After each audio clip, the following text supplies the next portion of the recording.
السلام علیکم ویورز، ہمارے چینل پر خوش آمدید۔ میں دلہن کے جوڑے میں ملبوس تھی اور اپنی سیج سے سجے بیڈ پر بیٹھ کر اپنے شوہر کا انتظار کر رہی تھی۔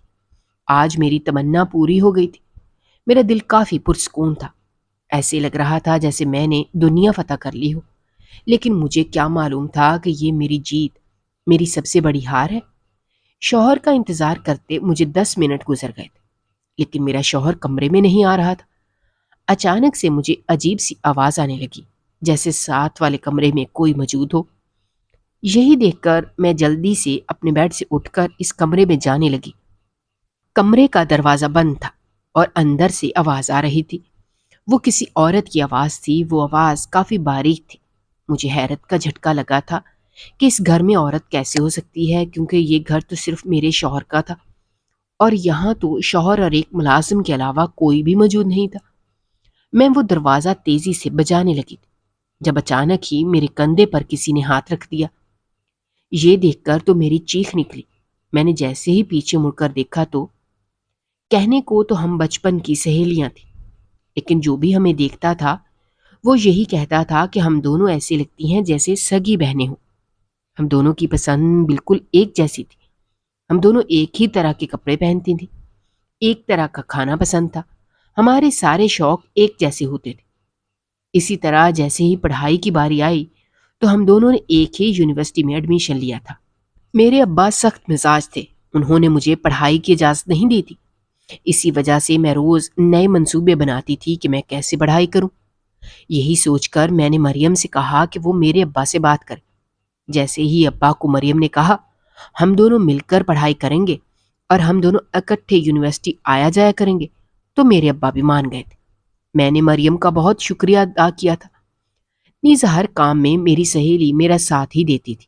ایک دن مریم جیسے ہی کلاس میں آئی تو کافی نکھری ہوئی لگ رہی تھی۔ اس کے چہرے پر ایک عجیب سی لالی تھی۔ جیسے ہی میں نے اس کا چہرہ دیکھا تو میں جان گئی تھی کہ ضرور کوئی بات ہے جو میری سہیلی مجھ سے چھپا رہی ہے۔ میں اسے تنگ کرتے ہوئے بولی کہ مریم، آج تو تم عجیب ہی لگ رہی ہو، کیا بات ہے جو تم مجھ سے چھپا رہی ہو؟ میری یہ بات سن کر مریم جلدی سے بولی، نہیں، ایسی کوئی بات نہیں ہے، میں تم سے کیوں کچھ چھپاؤں گی؟ پر جیسے ہی 2-3 دن گزرے تھے، مریم نے مجھے بتایا کہ اس کی منگنی ہو گئی ہے۔ یہ بات سن کر میں حیران ہو گئی تھی۔ میں اس سے ناراضگی ظاہر کرنے لگی کہ اتنی بڑی بات ہو گئی اور اتنی خوشی کا موقع تھا، پر یہ بات تم نے مجھ سے چھپائی۔ ہم دونوں تو بچپن کی سہیلیاں ہیں، تو پھر تم نے مجھ سے یہ بات کیوں چھپائی ہے؟ مریم مجھ سے کہنے لگی کہ میں کیا کروں، میری اماں نے کہا تھا کہ یہ بات تم نے کسی سے نہیں کرنی، ورنہ ایسے ہی انسان کو نظر کھا جاتی ہے۔ میں نے مریم کی بات سن کر اس سے ناراضگی کا دوبارہ سے اظہار کیا کہ کیا تمہیں اب میری نظر لگے گی؟ یہ بات مریم کے دل پر لگی تھی۔ اسی وجہ سے اب وہ مجھے اپنے ہونے والے شوہر کا بتانے لگی تھی۔ میں یہ سن کر حیران ہو گئی تھی کہ اس کا ہونے والا شوہر ڈاکٹر الطاف ہے۔ وہ شہر کا جانا مانا ایک جوان ڈاکٹر تھا۔ شہر کے سارے لوگ ہی اسے جانتے پہچانتے تھے۔ یہ دیکھ کر تو میں مریم کی تعریف کرنے لگی۔ مریم، تمہاری قسمت اتنی اچھی ہے۔ مریم بھی خوشی سے پھولے سمانے لگی تھی۔ اب میں مریم کی شادی کی تیاری کرنے لگی۔ اماں جب بھی مجھے مریم کی شادی کی تیاری کرتے ہوئے دیکھتی تو مجھ سے یہی شکوہ کرتی کہ تو اس سہیلی کی شادی کی تیاری کر رہی ہے جس نے اپنے رشتے کا تجھے بتایا ہی نہیں، اور نہ ہی تجھے سیدھے منہ اپنے شوہر کے بارے میں بتایا۔ وہ تیری کیسی سہیلی ہے جس نے تجھ سے بات چھپائی، اور تو اس کی شادی کی اتنی خوشی خوشی تیاریاں کرنے میں مگن ہے؟ اماں کی بات سنتی تو اماں کو انکار کر دیتی کہ اماں کوئی بات نہیں، اگر اس کی اماں نے اسے بتانے سے منع کیا تھا تو شاید اسی میں ہی کوئی بہتری ہو، اور شاید انہیں بھی نظر پر یقین ہو، اسی لیے اس نے مجھے نہ بتایا ہو۔ پر اماں اس دن سے ہی میرے کان بھرنے لگی کہ تیری وہ سہیلی مجھے دل سے اپنی سہیلی نہیں مانتی، تبھی اس نے تجھ سے یہ بات چھپائی ہے۔ اسی لیے تجھے بھی چاہیے کہ اب تو اس کی شادی پہ بالکل نہ جا۔ پر میں تو یہ سن کر ہی اچھلنے لگی تھی اور اماں سے صاف کہہ دیا کہ ایسا ہو ہی نہیں سکتا کہ میں مریم کی شادی پر نہ جاؤں۔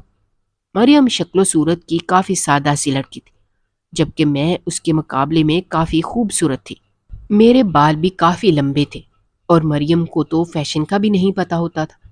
جبکہ میں تو ہر نئے فیشن کو فالو کرتی تھی۔ لیکن پھر بھی میرے اندر یہ احساس پیدا ہونے لگا کہ اس کی شادی ایک ڈاکٹر سے کیسے ہو سکتی ہے۔ مجھے بھی تو وہ رشتہ مل سکتا تھا، لیکن نہیں، میری قسمت میں یہ نہیں لکھا تھا۔ میں نے دل ہی دل میں اس بات کو تسلیم کر لیا تھا۔ مریم کی شادی پر میں نے بہت اچھے کپڑے بنوائے تھے، میں نے ہر فیشن کے کپڑے بنوائے تھے، میں بہت پیاری لگ رہی تھی۔ جیسے ہی میں اس کی مہندی پر گئی تو اس کا فنکشن کافی دھوم دھام سے منعقد ہوا تھا۔ مریم کا نکاح اپنے شوہر سے پہلے ہی ہو چکا تھا، لیکن نکاح کافی سادہ ہوا تھا، اس لیے اس نے مجھے اپنے نکاح پر نہیں بلایا۔ پر اماں نے جیسے ہی یہ سنا تو پھر سے مجھے کوسنے لگی تھی کہ یہ دیکھ، تیری سہیلی نے تجھے اپنے نکاح پر ہی نہیں بلایا۔ نکاح ہی تو سب کچھ ہوتا ہے، اور تیری سہیلی تجھے کچھ نہیں مانتی، اسی لیے وہ یہ سب کر رہی ہے۔ لیکن میں دوبارہ سے مثبت سوچنے لگی اور اماں کو منع کر دیا، تم خواہ مخواہ ہمارے درمیان خلل نہ ڈالو۔ مریم کی مہندی والے دن جیسے ہی میری نظر اس اسٹیج پر پڑی تو مریم اور الطاف کو ساتھ دیکھ کر تو میں حیران ہو گئی تھی۔ ان دونوں کی جوڑی کافی اچھی تھی، وہ دونوں ایک دوسرے کو دیکھ کر بہت مسکرا رہے تھے، ایسا لگ رہا تھا جیسے ان کی پسند کی شادی ہو۔ میں یہ دیکھتے ساتھ ہی بھاگتی مریم کے پاس چلی گئی اور اس کے گلے لگ کر اسے خوب مبارکباد دی، جبکہ ساتھ بیٹھے الطاف کو میں نے جیسے ہی ایک نظر دیکھا تو میں اسے دیکھتی ہی رہ گئی تھی۔ مریم سے زیادہ تو وہ خوبصورت لگ رہا تھا۔ میرے دل میں خیال پیدا ہونے لگا کہ بھلا وہ خوبصورت لڑکا مریم کا دلہا کیسے بن سکتا ہے؟ مریم تو اتنی معمولی سی صورت والی لڑکی تھی۔ لیکن دوبارہ سے اپنا خیال جھٹلا کر میں مریم کے ساتھ خوش گپیوں میں مصروف ہو گئی تھی۔ الطاف بھی ہماری طرف متوجہ ہو گیا تھا۔ اچانک سے مریم کی ساس نے اسے بلایا تو وہ اسٹیج سے اتر کر اپنی ساس سے ملنے کے لیے چلی گئی تھی۔ میں اور الطاف اس اسٹیج پر اکیلے تھے۔ میں نے یہ موقع مناسب جانا اور اسے کہنے لگی کہ دولہے بھائی، آپ تو کافی پیارے لگ رہے ہیں۔ اس بات پر وہ بہت خوش ہونے لگا تھا اور کہنے لگا تھا کہ یہ تو دیکھنے والے کی نظر کا کمال ہے۔ میں نے جیسے ہی اس کا یہ جملہ سنا تو میں دنگ رہ گئی تھی۔ میں جان گئی تھی کہ الطاف کافی کھلے مزاج کا ہے۔ میں 2-3 باتیں ہی اس سے کیں تو وہ میری باتوں کا کافی ہنسی خوشی اور شغل والا جواب دے رہا تھا۔ لیکن جیسے ہی 3-4 عورتوں نے ہم دونوں کو بات چیت کرتے دیکھا تو جان گئیں کہ ان کی نظر مجھ پر ہی تھی۔ یہ دیکھ کر میں بھی سنبھل گئی اور جلدی سے اسٹیج سے اتر کر مہمانوں کے ساتھ بیٹھ گئی۔ رخصتی بھی ہو گئی تھی۔ مریم نے مجھے ولیمے پر نہیں بلایا تھا، لیکن رخصتی والی رات جیسے ہی میں گھر آئی تو مجھے مریم کی کال آئی تھی۔ یہ دیکھ کر میں حیران ہو گئی تھی کہ اس وقت اسے اپنے شوہر کے ساتھ ہونا چاہیے تھا، تو وہ مجھے کال کیوں کر رہی ہے؟ کچھ سوچتے ہی میں نے اس کی کال اٹھا لی۔ وہ کہنے لگی کہ نشابہ، تمہیں کل ہمارے ولیمے پر بھی آنا ہے، میں اس کی دعوت دیتی ہوں۔ یہ بات سن کر تو میں حیران ہو گئی۔ میں کہنے لگی کہ مریم، آخر اتنی بھی کیا ایمرجنسی آ گئی جو تم مجھے اس وقت ولیمے کی دعوت دے رہی ہو؟ تو مریم جواباً ہنسنے لگی، کہنے لگی کہ میں ولیمے کی دعوت دینا بھول گئی تھی، اس لیے مجھے بس ابھی یاد آیا اور اب تو بتا رہی ہوں نا۔ میں اس کی بات سن کر خوش ہو گئی تھی کہ چلو اسے میرا خیال تو آیا۔ خوشی خوشی اماں کو بتانے لگی، کیونکہ یہ ایک اچھا موقع تھا جس سے اماں کو پتہ چلتا کہ مریم کو میرا خیال ہے۔ اسی لیے اب میں نے اماں کو بتایا تو اماں کافی حیران ہو گئی تھی۔ اماں کہنے لگی کہ ضرور یہ الطاف کا کام ہوگا، ورنہ مریم تو کبھی بھی تمہیں اپنے ولیمے پر نہ بلائے۔ وہ تو الطاف نے اپنی بیوی کو کہا ہوگا کہ تم اپنی سہیلی کو بھی ولیمے پر بلاؤ، کیونکہ وہ کافی خوش اخلاق ہے۔ اماں کی بات سن کر اب مجھے بھی کہیں نہ کہیں ایسا ہی لگ رہا تھا کہ ضرور مریم کے شوہر نے ہی مجھے اپنے ولیمے پر آنے کی دعوت دی ہوگی۔ تبھی مریم بہت روکھے لہجے میں مجھے دعوت دے رہی تھی، لیکن مجھے ولیمے پر بھی جانا تھا۔ میں اگلے دن ہی ولیمے کے فنکشن پر چلی گئی۔ اس بار میں نے پوری کوشش کی تھی کہ میں اتنا اچھا تیار ہوں گی کہ سب لوگ مجھے ہی دیکھتے رہیں، اور یہی ہوا تھا۔ جیسے ہی میں نے ہال کے اندر قدم رکھا تو سب کی نظریں مجھے ہی دیکھ رہی تھیں۔ مجھے خود پر کافی غرور آنے لگا تھا۔ اچانک ہی مجھے کسی نے پیچھے سے آواز لگائی۔ جیسے ہی میں نے مڑ کر دیکھا تو وہ الطاف تھا۔ مجھے دیکھ کر کافی حیران ہو گیا تھا۔ واہ نشابہ، تم تو میری بیوی سے بھی زیادہ خوبصورت لگ رہی ہو۔ اس کی اس تعریف پر تو میں خوشی سے نہال ہو گئی تھی۔ جیسے ہی دوسری جانب سے میں نے مریم کو آتے ہوئے دیکھا تو میں جلدی سے سنبھل گئی تھی اور میں نے اپنا لہجہ بھی سخت کر لیا تھا۔ الطاف نے یہ بات نوٹ کر لی تھی۔ جیسے ہی مریم سلام دعا کے بعد وہ واپس چلی گئی تو الطاف مجھے کہنے لگا کہ نشابہ آخر تم نے ایسا کیوں کیا ہے؟ جب مریم تمہارے پاس آئی تو تم نے اپنا لہجہ کیوں سخت کر لیا تھا؟ میں اس کی بات سن کر بہت اداس ہو کر کہنے لگی کہ الطاف تم کیا جانو کہ تمہاری بیوی کیسی ہے، وقت آنے پر ہی پتہ لگے گا۔ وہ بہت عجیب لڑکی ہے، میں تو اس کے ساتھ بچپن سے رہ رہی ہوں، بس اسی دوستی کا میں نے پاس رکھا ہے اور اس لیے ہر موڑ پر اس کا ساتھ دیتی رہی ہوں، ورنہ اس نے تو اپنے رشتے کا بھی مجھے نہیں بتایا تھا۔ مجھے تو کہیں اور سے پتہ چلا تھا کہ اس کی شادی تمہارے ساتھ ہونے والی ہے۔ الطاف کو جیسے ہی کہا تو وہ حیران ہو گیا تھا کہ تم دونوں کی کیسی دوستی ہے جو مریم نے تم سے یہ بات چھپائی ہے۔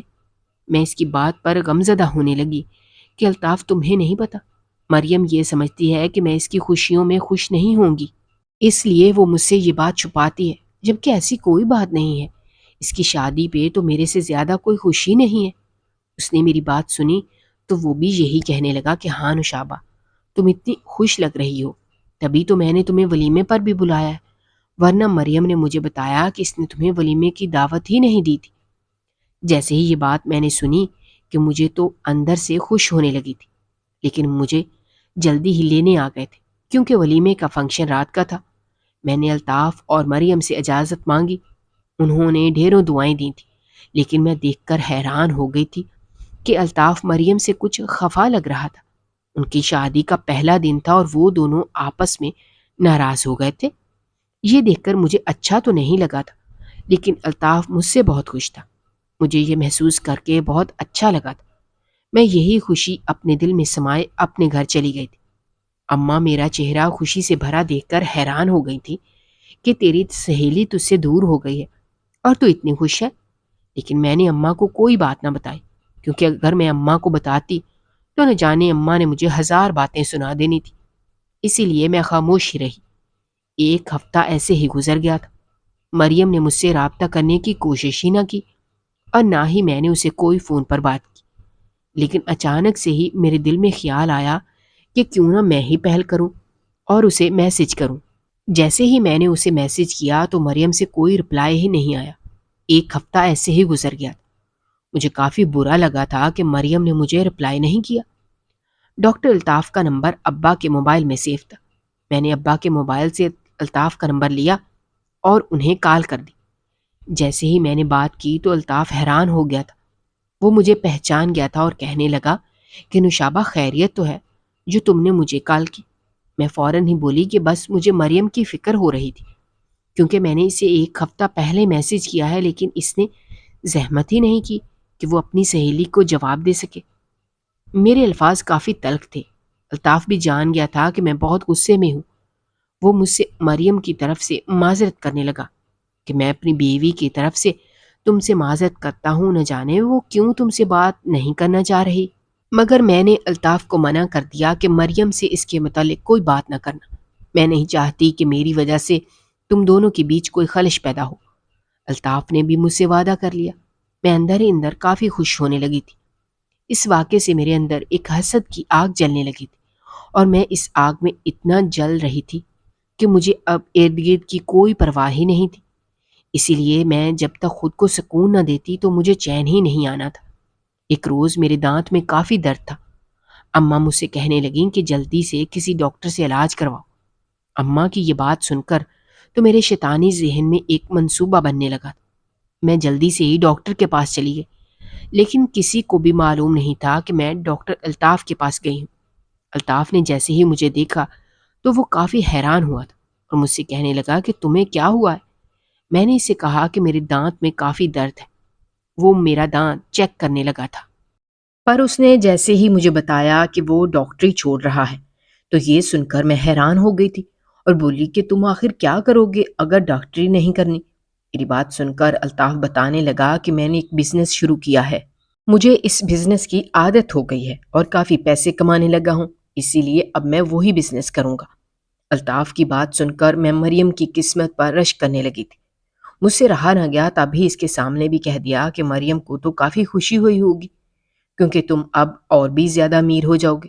میری یہ بات سن کر الطاف کہنے لگا میں نے مریم سے زیادہ ناشکری عورت اپنی زندگی میں نہیں دیکھی ہے۔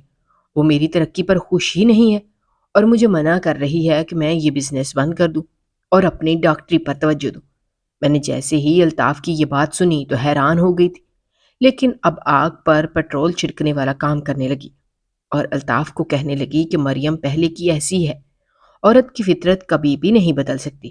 میں اس کی قسمت پر رشک کرتی ہوں کہ کاش مجھے بھی ایسا شوہر ملتا جو اتنی ترقی کرتا، اور مریم کو اس کی پرواہ ہی نہیں۔ الطاف میری بات پر حیران ہو گیا تھا۔ میرا علاج کرنے کے بعد وہ کہنے لگا کہ تمہیں 2-3 دفعہ دوبارہ چیک اپ کروانا پڑے گا۔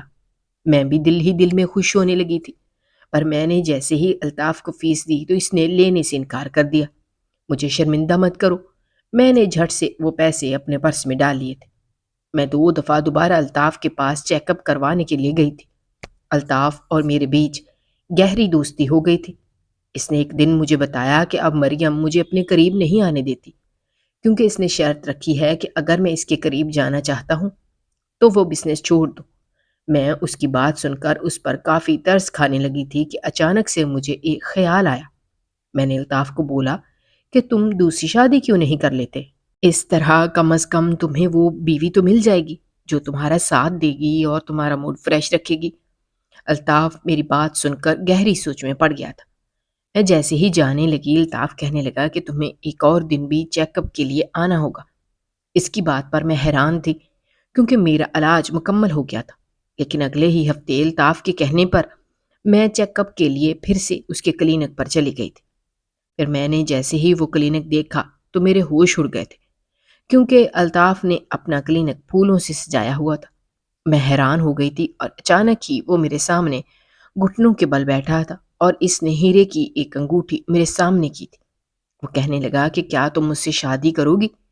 یہ سن کر تو میرے دل میں لڈو پھوٹنے لگے تھے، پر مریم کا سوچ کر میں اندر ہی اندر اداس ہو گئی۔ اس سے کہنے لگی کہ الطاف، تم کیسی بات کر رہے ہو؟ میں اپنی سہیلی کا گھر کبھی بھی نہیں برباد کر سکتی۔ لیکن اگلے ہی لمحے وہ کہنے لگا، نوشابہ، میں مریم کو چھوڑ چکا ہوں اور میں نے فیصلہ کر لیا ہے کہ مجھے ایسی بیوی چاہیے جو میرے بزنس کے بارے میں ایک لفظ نہ بولے بلکہ میرا ساتھ دے۔ اس کی بات سن کر میں خوش ہونے لگی تھی۔ مجھے اپنے کانوں پر یقین ہی نہیں ہو رہا تھا کہ الطاف نے مریم کو طلاق دے دی ہے، لیکن میں بھی سیانی تھی، اتنی جلدی سے ہاں نہیں کر سکتی تھی۔ اسی لیے الطاف کو کہنے لگی کہ میرے گھر والے بالکل بھی نہیں مانیں گے۔ الطاف کہنے لگا کہ میں تمہارے گھر والوں کو منا لوں گا، تم بس مجھے ہاں کر دو۔ میں نے جلدی سے ہی اس کے سامنے اپنا بایاں ہاتھ پھیلا دیا تھا۔ الطاف بہت خوش ہو رہا تھا، اس سے زیادہ تو میں خوش تھی، کیونکہ میرا تو تیر جو صحیح نشانے پر لگا تھا، پر میں کہاں جانتی تھی کہ میری بربادی شروع ہونے والی ہے۔ اماں کو جیسے ہی بتایا کہ الطاف نے مریم کو طلاق دے دی ہے تو اماں بھی پریشان ہو گئی۔ اس کے بعد جیسے ہی اماں کو یہ بتایا کہ الطاف مجھ سے شادی کرنا چاہتا ہے تو اماں سکتے میں آ گئی تھی کہ یہ تو کیا بول رہی ہے، ایسا کیسے ہو سکتا ہے، تو نے ہی اسے پھنسایا ہوگا۔ اماں کی یہ بات سن کر میں تنگ آ گئی تھی کہ اماں جو بھی ہوا ہے، اب بات یہ ہے کہ وہ خود مجھ سے شادی کرنا چاہتا ہے اور اس کا اپنا بزنس بھی ہے جو مریم نہیں چاہتی کہ وہ اپنا بزنس شروع کرتا۔ اماں نے میری بات سنی تو کہنے لگی کہ دال میں کچھ کالا ہے، ورنہ مریم بہت عقل مند ہے، وہ الطاف کا پیچھا ایسے نہیں چھوڑ سکتی تھی۔ لیکن میں نے اماں کو سمجھایا کہ مریم صرف یہی چاہتی تھی کہ الطاف ڈاکٹری نہ چھوڑے، پر الطاف اپنا بزنس چاہتا تھا، جس کی وجہ سے دونوں میں لڑائی ہو گئی تھی۔ اماں کو میں نے کافی مشکل سے سمجھایا تھا، وہ پھر بھی دل سے راضی نہ تھی، لیکن میری ضد کے آگے ہار مان چکی تھی۔ کچھ دن بعد میں دلہن بنی اسٹیج پر موجود تھی۔ یہ دن میری زندگی کا سب سے سہانا دن تھا، پر جیسے ہی میری نظر سامنے گئی تو مریم کو دیکھ کر میرا رنگ اڑ چکا تھا۔ اس کے چہرے پر پچھتاوے کی ایک رمق بھی نہیں تھی۔ اس کے ہاتھ میں پھولوں کا گلدستہ تھا اور وہ کافی وقار سے میرے پاس آ رہی تھی، جبکہ میرا چہرہ لٹک گیا تھا۔ مریم مجھے مبارکباد دینے لگی تھی اور مجھے یہ بھی کہنے لگی کہ تم نے جلد بازی کر کے غلطی کی ہے، پہلے الطاف کو اچھی طرح جان تو لیتی۔ لیکن میں نے جلدی سے دل میں سوچا کہ شاید وہ اس لیے یہ بات کر رہی ہے کیونکہ جو اس نے کھو دیا تھا میں نے وہ پا لیا تھا۔ میں دوبارہ سے خوش ہونے لگی تھی کیونکہ یہ میرے جشن کا دن تھا۔ الطاف بھی بہت خوش تھا، پر مریم کو دیکھ کر اس کے چہرے کے زاویے بگڑ گئے تھے۔ وہ مجھے مریم کے آس پاس بھی نہیں جانے دے رہا تھا۔ میں کچھ دیر بعد ہی الطاف کے گھر آ گئی تھی۔ یہ گھر کافی عالیشان تھا۔ یہ گھر صرف الطاف کا تھا، اس کے علاوہ اس گھر میں صرف نوکر چاکر رہتے تھے۔ میں دلہن بنے اس کا انتظار کر رہی تھی، پر جیسے ہی ساتھ والے کمرے سے مجھے سریلی سی آواز آئی تو یہ دیکھ کر میں حیران ہو گئی تھی کہ وہ آواز تو مجھے کسی عورت کی لگ رہی تھی۔ پر ایسے کیسے ہو سکتا تھا؟ اپنا لہنگا سنبھالتے میں اس روم کے باہر کھڑی ہو گئی تھی اور دروازہ بجانے لگی، جب اچانک سے مجھے پیچھے سے کسی نے آواز لگائی، بیگم صاحبہ، یہ آپ کیا کر رہی ہیں؟ میں نے جیسے ہی دیکھا تو وہ نومی تھا جو اس گھر کا ملازم تھا۔ میں اس سے پوچھنے لگی کہ الطاف کہاں رہ گیا ہے؟ وہ ابھی تک میرے کمرے میں کیوں نہیں آیا؟ نومی نے میری بات جیسے ہی سنی تو سر جھکا کر کہنے لگا کہ صاحب تو اپنے کام میں مصروف ہو گئے ہیں اور انہیں یہ نہیں پسند کہ کوئی ان کے کام میں دخل اندازی کرے۔ نومی کی بات سن کر میں حیران ہو گئی۔ اسے یاد کروانے لگی کہ میں الطاف کی بیوی ہوں اور نئی نویلی دلہن ہوں، وہ مجھے اس روپ میں چھوڑ کر اپنا کام کیسے کر سکتا ہے؟ پر نومی نے میری بات کا کوئی جواب نہ دیا۔ میں رات بھر اس کا انتظار کرنے لگی تھی۔ اب مجھے مریم کی بات یاد آنے لگی تھی، مجھے وہ محاورہ یاد آنے لگا جو اماں اکثر کہتی تھی کہ 4 دن کی چاندنی اور پھر اندھیری رات ہے۔ میں نے جلدی سے اپنا میک اپ اتارا اور ساری رات رو کر گزار دی۔ صبح جیسے ہی الطاف اس کمرے میں آیا تو میری آنکھ کھل گئی تھی۔ اسے میں نے جیسے ہی دیکھا تو اس کا چہرہ دیکھ کر میرا رنگ اڑ چکا تھا، کیونکہ اس کے ہونٹ کے قریب لپسٹک کا نشان تھا۔ میں نے وہ نشان دیکھتے ہی اسے کہا کہ الطاف تم رات بھر کہاں تھے؟ بتاؤ مجھے، اور اس کمرے میں کون تھا؟ اور یہ لپسٹک کا نشان کہاں سے آیا ہے؟ وہ میری بات سن کر بوکھلا گیا تھا، تب بھی مجھ سے کہنے لگا کہ یہ تم کیا فالتو کی بات کر رہی ہو؟ میری بزنس میٹنگ تھی اور اس کمرے میں ہی تھا۔ اس کی بات سن کر میں جان گئی تھی کہ وہ جھوٹ بول رہا ہے۔ میں فوراً بولی کہ جھوٹ نہ بولو، میں نے خود اس روم میں کل رات ایک عورت کی آواز سنی ہے۔ میری بات سن کر الطاف کا رنگ اڑ چکا تھا۔ میں شادی کے پہلے دن ہی اس سے ناراض ہو گئی۔ مجھے زیادہ حیرت اس بات کی تھی کہ اس نے مجھے منانے کی 1% بھی کوشش نہ کی۔ مجھے اچانک مریم کا شادی کا پہلا دن یاد آنے لگا تھا۔ الطاف کا برتاؤ اس کے ساتھ بالکل ایسا ہی تھا۔ میں اندر ہی اندر پچھتانے لگی تھی کہ کہیں میں نے الطاف سے شادی کر کے غلطی تو نہیں کی۔ پر میں نے اسے ایک اور موقع دینے کا سوچا اور اگلی رات پھر سے اس کا گھر آنے کا انتظار کرنے لگی۔ نومی نے مجھے الطاف کا انتظار کرتے دیکھا تو کہنے لگا کہ بیگم صاحبہ، صاحب جی کا انتظار کرنا بیکار ہے، وہ کبھی بھی نہیں آئیں گے۔ اس بات پر میں نے اسے غصے سے گھور کر دیکھا۔ وہ بھی میرا غصہ بھانپ کر چپ ہو گیا تھا، اور یہ رات بھی ایسے ہی گزر گئی تھی، اور اس کمرے میں عورت کی سریلی آواز سے میرا سر پھٹنے لگا تھا۔ مجھے الطاف پر کافی غصہ تھا۔ میں اماں کے پاس بھی نہیں جا سکتی تھی کیونکہ اماں کی مرضی اس شادی میں بالکل بھی نہیں شامل تھی۔ میں ساری کشتیاں جلا کر آئی تھی، اب واپسی ممکن نہیں تھی۔ اسی گھر میں مجھے 1 ہفتہ ہو گیا تھا۔ الطاف کا ایسا ہی برتاؤ تھا، وہ مجھے اپنا کریڈٹ کارڈ دے دیتا تھا، لیکن مجھے تو اس کا وقت چاہیے تھا جس کے لیے میں نے اس سے شادی کی تھی، پر وہ کبھی بھی میرے پاس نہیں آیا اور دوسرے کمرے میں ہی رہتا تھا۔ مجھے یہی بولتا کہ وہاں اس کی میٹنگ ہے، جبکہ اس کمرے سے تو عورت کی آوازیں میرے کانوں میں گونجتی تھی۔ میں اس سب سے تنگ آ گئی تھی۔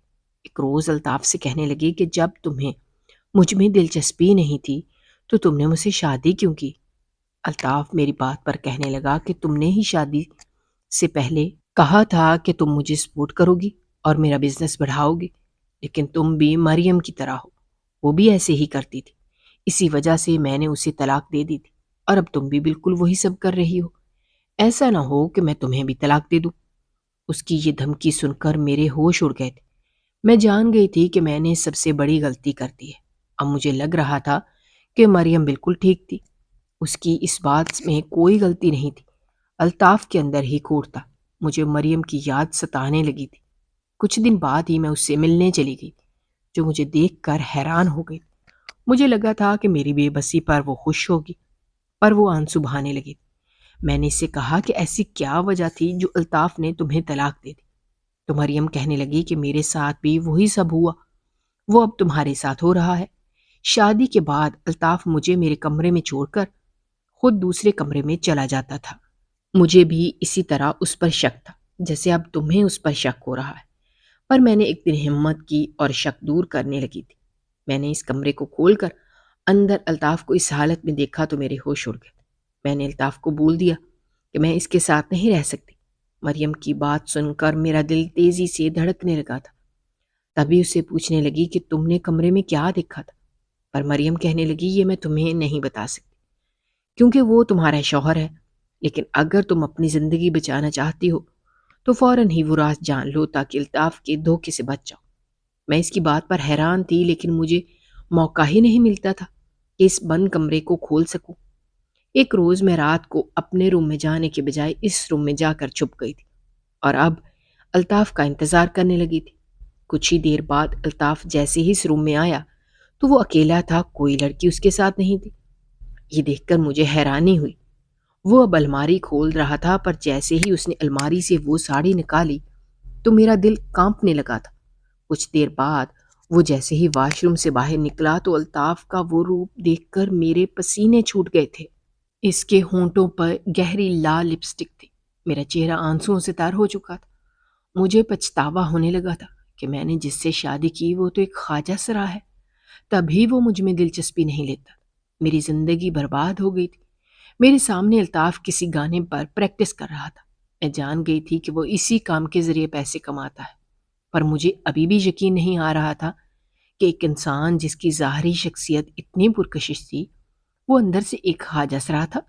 مجھے خود سے گھن آ رہی تھی، میں نے خود کو ہی ایک دلدل میں دھکیل دیا تھا، لیکن میری قسمت میں یہی لکھا جا چکا تھا۔ میں نے اگلی صبح جیسے ہی الطاف کو دیکھا تو وہ ایک پروکار اور روبدار مرد بن کر باہر جا رہا تھا۔ اسے دیکھ کر مجھے رات والا منظر یاد آنے لگا تھا۔ میرا دل دکھنے لگا تھا، لیکن اگر الطاف ایسا تھا تو اس نے مریم اور میری زندگی کیوں برباد کی تھی؟ مجھے سمجھ نہیں آ رہی تھی۔ میں روز اس سنسان گھر کی دیواریں دیکھتی رہتی تھی، مجھے وحشت ہونے لگی تھی۔ میرا دل کرتا تھا کہ مریم کے پاس چلی جاؤں اور اس سے معافی مانگوں۔ میں جانتی تھی کہ میری نیت بری تھی اور اسی لیے میں مریم کو الطاف سے الگ کرنا چاہتی تھی، پر مریم کے حق میں یہ سب بہتر ہو گیا تھا۔ میں نے اس کے لیے گڑھا کھودا تھا، پر اب میں خود اس میں جا گری تھی۔ میں نے فیصلہ کر لیا تھا کہ الطاف مجھے جو بھی پیسے دیتا ہے اسے میں خود پر لگاؤں گی تاکہ میں ایک مضبوط عورت بن جاؤں۔ میں نے ایسا ہی کیا تھا اور اپنا بزنس چلانے لگی۔ میں نے بہت کوشش کی تھی کہ الطاف ٹھیک ہو جائے، پر اس پر کوئی اثر نہیں ہوا تھا۔ مجھے اس کے ساتھ رہتے 2 سال ہو گئے تھے۔ میں نے اسے کہہ دیا تھا کہ بزنس کی وجہ سے مجھے دبئی جانا ہے۔ الطاف نے مجھے اجازت دے دی تھی۔ میں دبئی رہنے لگی تھی۔ اب مجھے عادت ہو گئی تھی، لیکن میں بھی ایک ہم سفر چاہتی تھی جو مجھے سمجھ سکتا۔ میری دوستی دبئی کے مشہور بزنس مین سے ہو گئی تھی۔ اس کی بیوی کا انتقال ہو چکا تھا۔ وہ مجھے پریشان دیکھ کر ہمیشہ یہی سوال کرتا تھا کہ تم اتنی پریشان کیوں ہو؟ تمہارا تو اچھا خاصا بزنس ہے۔ لیکن میرے پاس کوئی جواب نہیں تھا، اس لیے خاموش ہو جاتی۔ ایک روز ہم دونوں چائے پی رہے تھے کہ اچانک سے اس نے مجھے اخبار دکھایا اور کہنے لگا یہ دیکھو، آج کل کے پاکستانی خواجہ سرا کتنا کما رہے ہیں، اب اسے ہی دیکھو۔ میں نے جیسے ہی اخبار پر الطاف کی تصویر دیکھی تو میری روح کانپ گئی تھی۔ میں جلدی سے اس کے پاس سے اٹھ گئی تھی۔ وہ بزنس مین بھی جان گیا تھا کہ میری زندگی کی انوکھی داستان ہے۔ شاید اسی داستان کو جاننے کے لیے اس نے مجھے شادی کا کہا تھا، پر میں نے اسے جلدی سے منع کر دیا کہ میں شادی شدہ ہوں۔ مجھے لگا تھا کہ شاید وہ پیچھے ہٹ جائے گا، لیکن وہ کہنے لگا کہ تم نے ایک خواجہ سرا سے کیسے شادی کر لی؟ اس کے سوال سے میرا رنگ اڑ گیا تھا، جیسے میری چوری پکڑی گئی ہو۔ اب کچھ بھی چھپا نہیں تھا، مجھے سب کچھ اسے بتانا پڑا تھا۔ اس نے جیسے ہی سنا تو فوراً کہنے لگا کہ تم جلدی سے الگ ہو جاؤ، میں تمہارا ہاتھ تھاموں گا۔ میں اس کی بات سن کر گہری سوچ میں پڑ گئی تھی۔ کچھ دن بعد میں نے الطاف سے طلاق لے لی تھی۔ اماں نے جیسے ہی یہ سنا تو مجھے باتیں سنانے لگی، پر میں نہیں چاہتی تھی کہ الطاف کا وہ راز میں کسی کو بتاؤں، کیونکہ وہ اس کی نجی زندگی تھی۔ اس لیے اماں جو بھی کہتی تھی میں وہ آرام سے سن لیتی تھی۔ اماں یہی بولتی تھی کہ اب تم سے کون شادی کرے گا، پر میں ان کی بات سن کر کافی پرسکون رہتی تھی۔ ایک دن وہ بزنس مین مجھے کافی سادگی سے بیاہ کر اپنے گھر لے آیا تھا۔ میں بہت ہی دور رہتی تھی، مجھے ایسا لگتا تھا کہ میں اس کے پیار کے لائق نہیں تھی، کیونکہ میں نے اپنی زندگی میں بہت برا کیا تھا۔ پر آہستہ آہستہ میں بہتر ہونے لگی تھی۔ میرا مریم سے کوئی رابطہ نہیں تھا۔ میں دل سے اس کے لیے بھلائی کی دعا کرتی تھی کہ کاش وہ بھی اپنی زندگی میں خوش ہو جائے تاکہ میرے دل کو بھی سکون آ جائے۔ ایک روز انجانے میں میری ملاقات مریم سے ہو ہی گئی تھی۔ اس کا شوہر میرے شوہر کا بزنس پارٹنر نکلا تھا۔ میں اس کے گلے لگ کر پھوٹ پھوٹ کر رونے لگی تھی اور اس سے کہنے لگی کہ مجھے معاف کر دو، کاش میں تمہاری مشکل گھڑی میں تمہارے ساتھ ہوتی اور تمہیں سمجھتی، تو آج میرے ساتھ وہ سب نہ ہوتا۔ پر مریم مجھے کہنے لگی کہ ہم دونوں کی زندگی کا نیا باب شروع ہو چکا ہے، اس لیے ہمیں آگے کی زندگی کے بارے میں سوچنا چاہیے۔ اس طرح ہم دونوں پھر سے پکی سہیلیاں بن گئیں۔ اگر آپ کو ہماری کہانیاں پسند آ رہی ہیں تو ہمارے چینل کو سبسکرائب کیجیے، ویڈیوز پر کمنٹ کیجیے اور شیئر کیجیے۔ شکریہ۔